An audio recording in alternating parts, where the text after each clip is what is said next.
Okay, every once in a while I get someone that wants me to do a review on their stuff and what it is. And you know, welders anymore nowadays, there's just so many different options, so many different things that you can do. Everybody's like, what welder do I need? And it's just hard to pinpoint a welder that works for you. If you're looking for something inexpensive that kind of will get the job done, I know that the plasma cutter that I used of the bestarc was actually pretty good. And I think for somebody that is at home, or you know, maybe a service truck and they want to pull up and do a little bit of work real quick, it works great. I've never put in a full big production of, you know, duty cycle after duty cycle, see how it does, but they feel pretty good. The inverters in these systems now are so insane that, you know, they just weld good. So I've never opened this one up. I'm gonna start to open this up and see if I can weld with this little one. See what all they got. That must be all your lead and stuff. Get you a nice little bestarc hat. Okay. Oh damn, they even give you a pair of gloves. Okay. Okay, that's cool. Here's the little welder. And when I say little, I mean it's little.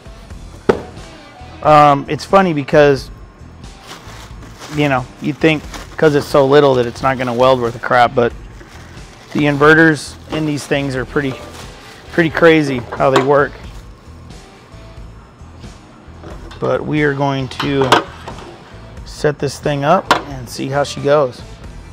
Okay, so it looks like you can stick weld. You got your ground lead here. You got your stick welder here, which is that little tiny. I mean, if you're welding some 6011, this thing probably welds great. It's probably great for little stuff, fixing your little wrought iron fences, your gate panels, little things like that.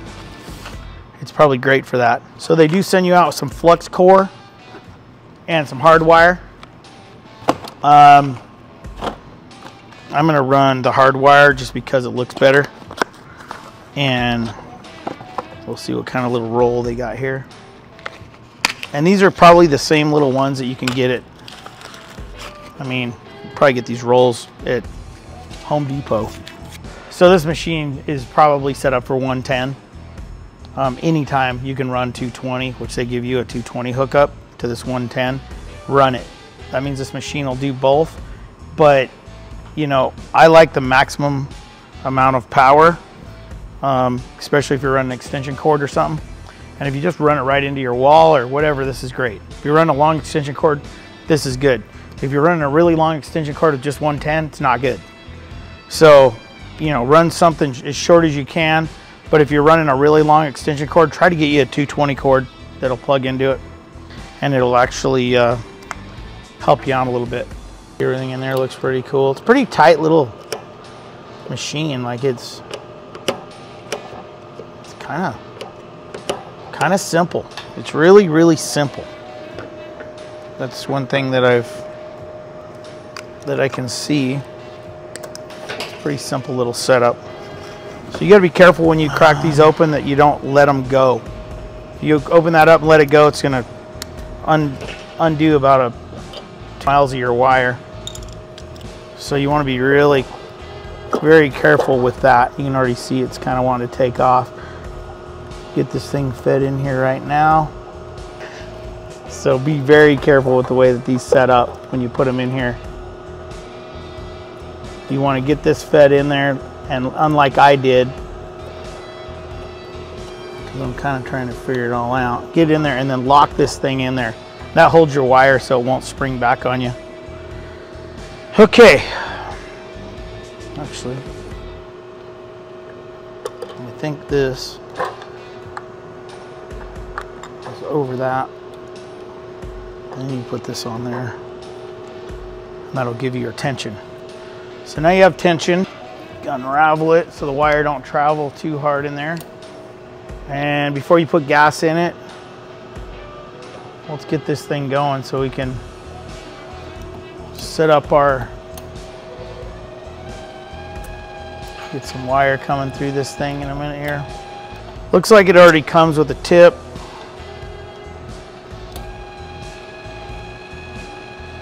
already ready to go.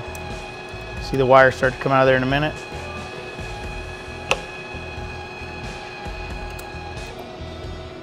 Okay, let's get the tip in there. It looks like in this kit, if you're gonna run the flux core, I'm assuming that this one is probably for flux. Usually the flux ones got little teeth in them. They get you some extra tips. Looks like you got a drive roller for probably flux core, and you got some tips for different size wire. If you want to carry it, you got a little backpacker. That's kind of cool. Oh, okay. So instead of pulling your trigger, they have a little button here that fast feeds your wire through. Okay, now what you don't get,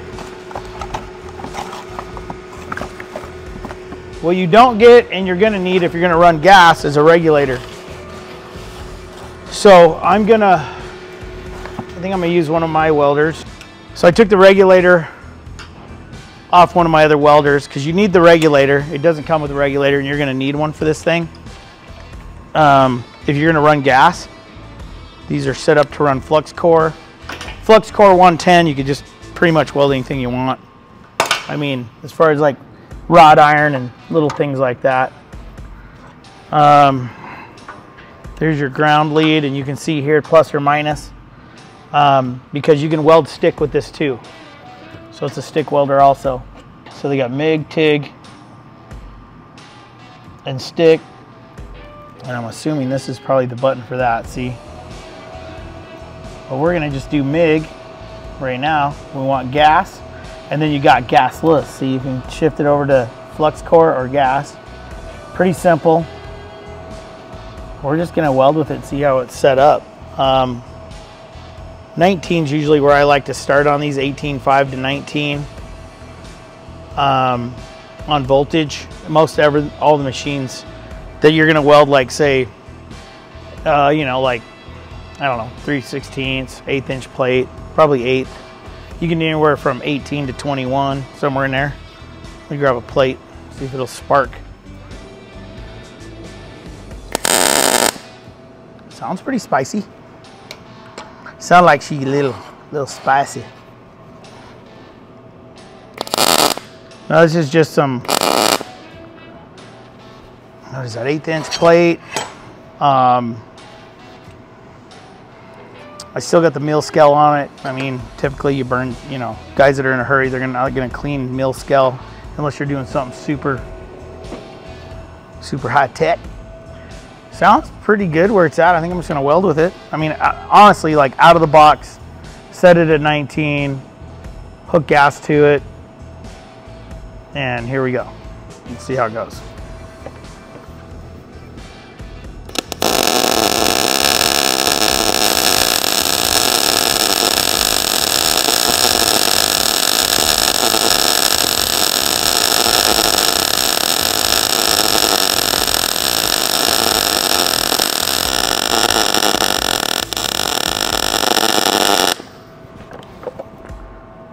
Sounds pretty good to me. Shit, not a bad little welder actually. I mean, that's the first pass with it on not even dialing in the machine. I mean, that's what's so great about some of these newer machines. You can just pull them out of the box and start welding. I think I would like to turn it up a little bit, but you know, that's basically a pretty decent pass for out of the box. Let's see, this machine says it'll go, let's see, how far will it go? 21, so this machine really probably is good for 1/4 inch. So turn up to 20, see what we get. And you know, to adjust your wire speed with your voltage, so you can just kind of go at it. But it's probably 1/4 inch. You know, this gun alone tells me that this machine is not much more than a 1/4 inch machine. You start getting up to 3/8, half-inch plate, you're gonna need a bigger gun. These things can't take the heat. The machine will probably do it, but the gun won't. And that's typical on a lot of them, on a lot of the little machines like this. But these little handles are great for in your shop just dinking around. All right, let's try another one. I turned it up just a little bit just to see what a little bit of heat will do.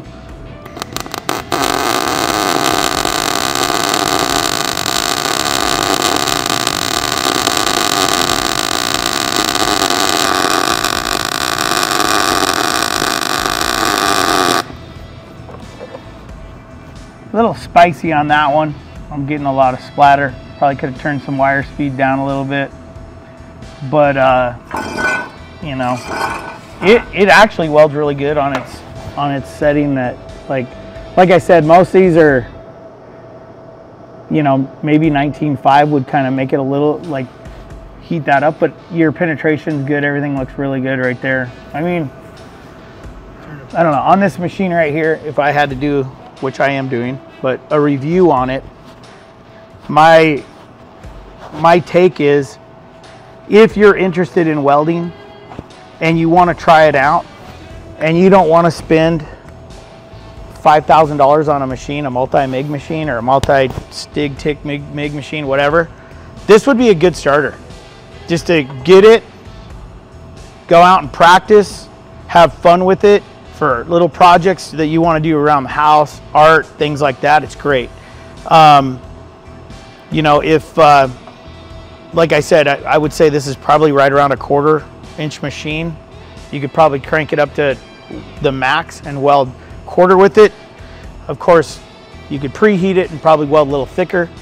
But for out of the box, just fire it up and go. It's got a great inverter in it. You can feel it. It's got a, you know, the liner's not, I mean, this is great for in your shop just doing little projects. You know, for what it is, it's not bad. I would pull it out and weld little stuff with it for sure. You know, especially if you got a little garage and you want to put it up against the wall.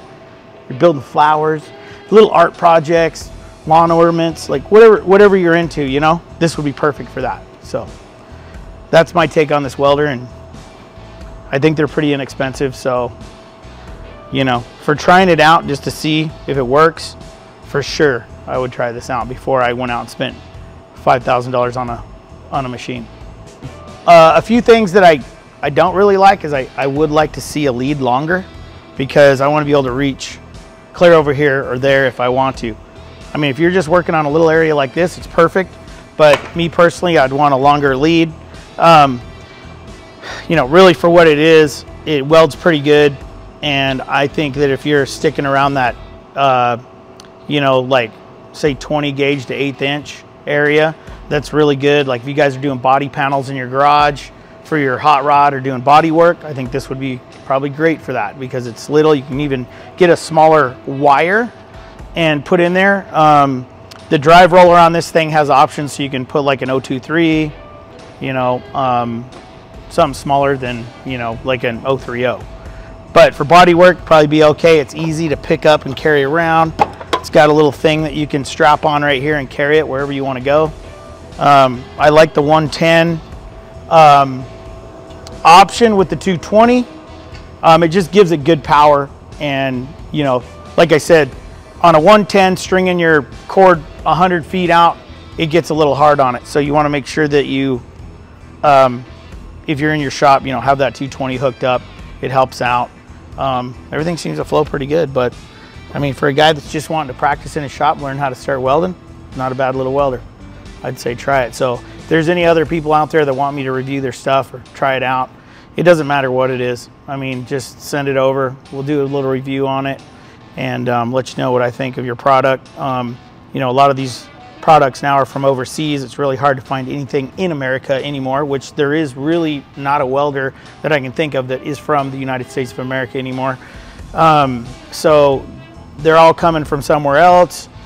We got what we got, you know, other than welding with an old SA200 or an old welder from like back in the, you know, the 40s, 50s, the 60s and 70s, 80s maybe. That's all you got for American made stuff. So Not a bad welder. It seems like they send you some consumables. I think this tip consumable you can get at Harbor Freight because I know what it is. They've made that pretty common. And I don't know, you know, about parts and pieces for this machine. If something breaks, the knob falls off or whatever, I'm sure they got them there. But other than that, it's pretty cool. So if you got anything out there you want me to check out, test out, you know, maybe if you just got a brand new Corvette, you need me to drive it or whatever, you know, I can give you a review on that. If you got like brand new Dodge truck, you need to know how much weight it'll pull, I can help you out with that too. So anyway, let me know.